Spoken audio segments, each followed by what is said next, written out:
በስመ አብ ወወልድ ወመንፈስ ቅዱስ አሃዱ አምላክ አሜን።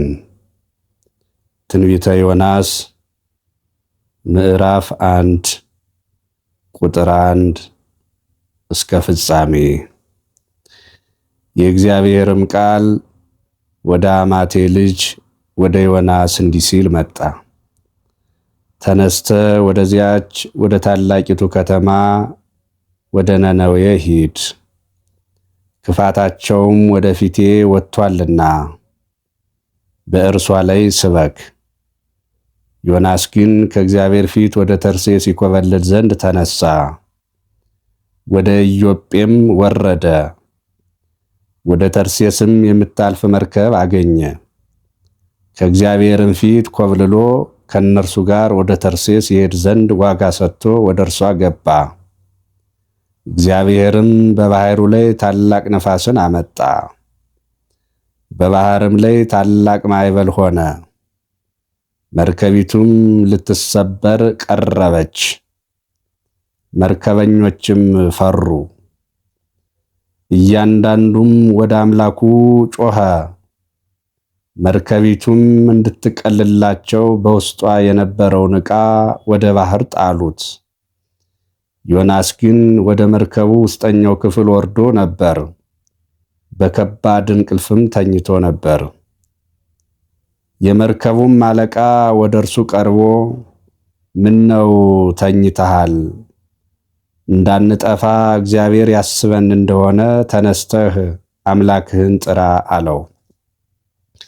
እርስ በርሳቸውም ይህ ክፉ ነገር በማን ምክንያት እንዳገኘን እናውቅ ዘንድ ኑ ዕጣ እንጣጣል ተባባሉ። ዕጣም ተጣጣሉ። ዕጣውም በዮናስ ላይ ወደቀ። የዚያን ጊዜም ይህ ክፉ ነገር በማን ምክንያት እንዳገኘን እባክህ ንገረን። ሥራህ ምንድን ነው? ከወዴትስ መጣህ? አገርህስ ወዴት ነው? ወይስ ከማን ወገን ነህ? አሉት። እርሱም እኔ ዕብራዊ ነኝ፣ ባሕሩንና የብሱን የፈጠረውን የሰማይን አምላክ እግዚአብሔርን አመልካለሁ አላቸው። እነዚያም ሰዎች ከእግዚአብሔር ፊት እንደኮበለለ እርሱ ስለነገራቸው አውቀዋልና እጅግ ፈርተው ይህ ያደረግከው ምንድን ነው? አሉት። ባሕሩንም ሞገዱ አጥብቆ ያናውጠው ነበርና ባሕሩ ከእኛ ዘንድ ጸጥ እንዲል ምን እናድርግብህ? አሉት። እርሱም ይህ ታላቅ ማዕበል በእኔ ምክንያት እንዳገኛችሁ አውቃለሁና አንስታችሁ ወደ ባሕር ጣሉኝ፣ ባሕሩም ጸጥ ይልላችኋል አላቸው። ሰዎቹ ግን ወደ ምድሩ ሊመልሱ አጥብቀው ቀዘፉ። ዳሩ ግን ባሕሩ እጅግ አብዝቶ ይናወጥባቸው ነበርና አልቻሉም። ስለዚህ ወደ እግዚአብሔር ጮኸው አቤቱ አንተ እንደወደድክ አድርገሃልና እንለምንሃለን። አቤቱ ስለዚህ ሰው ነፍስ እንዳንጠፋ ንጹሕም ደም በእኛ ላይ እንዳታደርግ እንለምንሃለን አሉ። ዮናስንም ወስደው ወደ ባሕሩ ጣሉት። ባሕሩም ከመናወጡ ጸጥ አለ። ሰዎችም እግዚአብሔርን እጅግ ፈሩ፣ ለእግዚአብሔርም መሥዋዕትን አቀረቡ፣ ስለትንም ተሳሉ።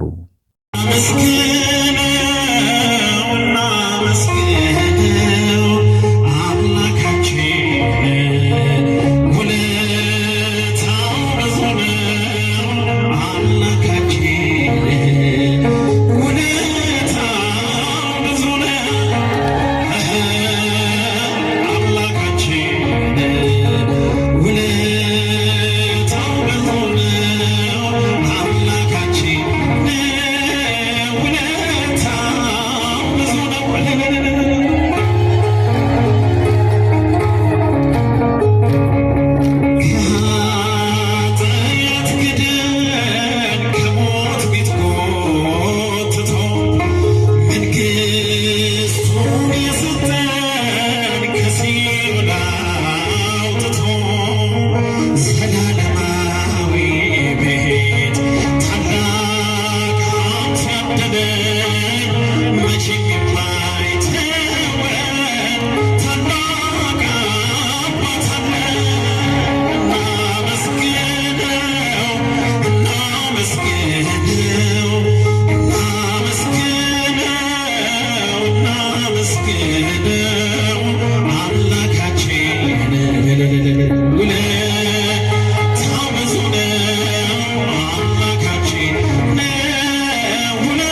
Time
ላከ